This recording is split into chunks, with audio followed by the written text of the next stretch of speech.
ప్రియమైన దేవుని బిడ్డలారా, మరొక నూతన దినమును ప్రసాదించిన సజీవుడైన ఆ దేవుని సన్నిధిలో కొద్ది నిమిషములు ప్రణమిల్లి ప్రార్థించుదాము రండి. మహాపరిశుద్ధుడవు, కృపాసత్య సంపూర్ణుడమైన మా పరలోకపు తండ్రి, ఈ నూతన సోమవారం ఉదయకాల సమయమున నీ పాద సన్నిధికి వచ్చి నిన్ను స్తుతించే భాగ్యాన్ని మాకు ప్రసాదించినందుకు నీకు వందనాలు. యెహోవా కృపగలవాడును, వాత్సల్యత గలవాడును, ఆయన దీర్ఘశాంతుడును, మహాకృప గలవాడునై ఉన్నాడు అని నీ వాక్యము సెలవిస్తున్నట్లుగా గడిచిన రాత్రంతా నీ రెక్కల చాటున మమ్మల్ని భద్రపరిచి సజీవ లెక్కలో నిలిపి ఈ కొత్త వారాన్ని చూడడానికి మాకు అనుగ్రహించిన నీ అపారమైన ప్రేమకై నీకు స్తోత్రములు చెల్లిస్తున్నాము. ఉదయముననే నీ కృపను మాకు వినిపింపజేయమని వేడుకుంటున్నాము. ప్రభువా, ఆకాశము నీ సింహాసనము, భూమి నీ పాదపీఠము, సర్వసృష్టి నీ మహిమను ప్రచురపరుస్తుంది. సూర్యోదయం నుండి సూర్యాస్తమయం వరకు నీ నామము స్తుతింపదగినది. ఈ ఉదయమున మా హృదయపూర్వకమైన ఆరాధన నీకు సమర్పిస్తున్నాము. నీవు మమ్మల్ని సృజించిన దేవుడవు, మా విమోచకుడవు, మా ఆశ్రయదుర్గమవు. నీ వాక్యము మా పాదములకు దీపమును, నా త్రోవకు వెలుగునై ఉన్నది అని కీర్తనాకారుడు చెప్పినట్లుగా ఈ వారమంతటిలో నీ వాక్యమే మాకు తోడుగా ఉండునుగాక. ఈ సోమవారం మేము చేసే ప్రతి పనిలోనూ, తలపెట్టే ప్రతి ఆలోచనలోనూ నీ పరిశుద్ధాత్మ నడిపింపును మాకు దయచేయండి. మా పాపములను, అతిక్రమములను క్షమించి నీ అమూల్యమైన రక్తముతో మమ్మల్ని కడిగి పవిత్రపరచండి. దేవా, ఈ దినమున మా కుటుంబాల కొరకు విజ్ఞాపన చేస్తున్నాము. మా ఇంట ఉన్న ప్రతి ఒక్కరిని నీ కృపతో నింపండి.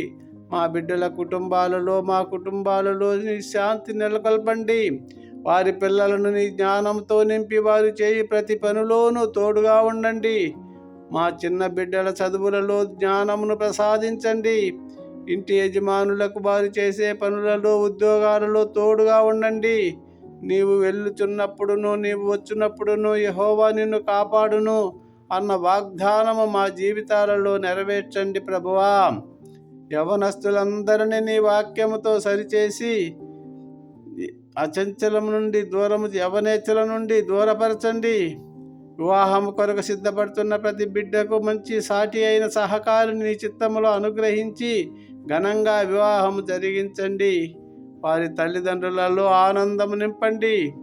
గర్భఫలము లేని వారిపై దయ చూపి నీ బహుమానముగా అన్నాకు బలే గర్భఫలమును దయచేయండి. గర్భఫలము దయచేసిన వారికి నీ రూపములో సమూయేలు లాంటి కుమారుని అనుగ్రహించండి. అనారోగ్యముతో ఉన్న వారిని గాయపడిన హస్తముతో తాకి స్వస్థపరచండి ప్రభువా. నీవే గొప్ప వైద్యుడవు.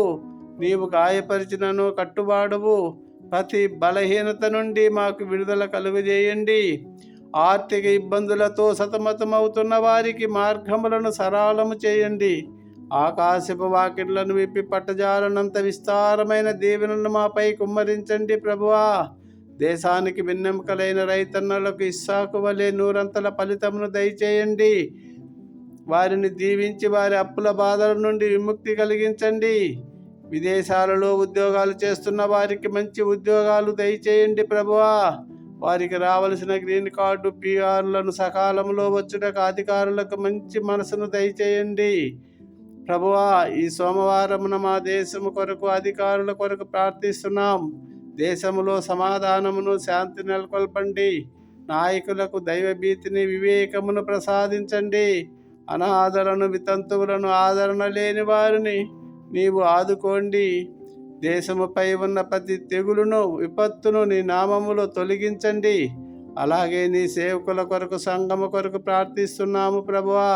నీ సువార్త నలుదిశలా వ్యాపించుచున్నట్టు నీ కృపను తోడుగా ఉంచండి. వాక్యమును ప్రకటించే వారికి శక్తిని, ధైర్యమును ప్రసాదించండి. విశ్వాసులుగా మేము లోకమునకు వెలుగుగా, ఉప్పుగా ఉండునట్లు మమ్మల్ని బలపరచండి. సాతాను తంత్రములకు మేము లొంగిపోకుండా నీవు మాకు అనుగ్రహించిన సర్వాంగ కవచమును ధరించుకొని జయ జీవితమును జీవించుటకు సహాయము చేయండి ప్రభువా. ఓ పరిశుద్ధాత్మ దేవుడా, మమ్మల్ని అందరినీ నీ పరిశుద్ధ ఆత్మశక్తితో, జ్ఞానంతో నింపండి. తండ్రి, ఈ రోజంతా మేము వెళ్ళే ప్రతి మార్గమున నీ దూతల కాపుదల మాకు ఉంచండి. మేము మాట్లాడే మాటలు చేసే క్రియలు నీకు మహిమకరంగా ఉండునట్లు చేయండి. నా కృప నీకు చాలును అని నీవు ఇచ్చిన వాగ్దానమును బట్టి ధైర్యముగా ఈ దినమును ప్రారంభిస్తున్నాము. మా ప్రార్థనలు ఆలకించి మా విన్నపములను అంగీకరించినందుకు నీకు స్తోత్రములు. మా పట్ల నీవు కలిగి ఉన్న ఉన్నతమైన సంకల్పమును మా జీవితాలలో నెరవేర్చమని మా రక్షకుడును విమోచకుడైన యేసుక్రీస్తు అతి పరిశుద్ధ నామమున అడిగి వేడుకుంటున్నాము తండ్రి. Amen, amen. Thank you Jesus. God bless you all. Have a nice day. దేవుడు మిమ్మల్ని దీవించి ఆశీర్వదించును గాక. ఆమెన్. ప్రియులారా, ఈ ప్రార్థన మీరు విన్నారు కదా, మీకు ఆత్మీయంగా ఉంది అనిపిస్తే దీనిని లైక్ చేసి అనేక మందికి షేర్ చేయండి. అనేక మంది ద్వారా మీరు దీవెనలు పొందుకోండి.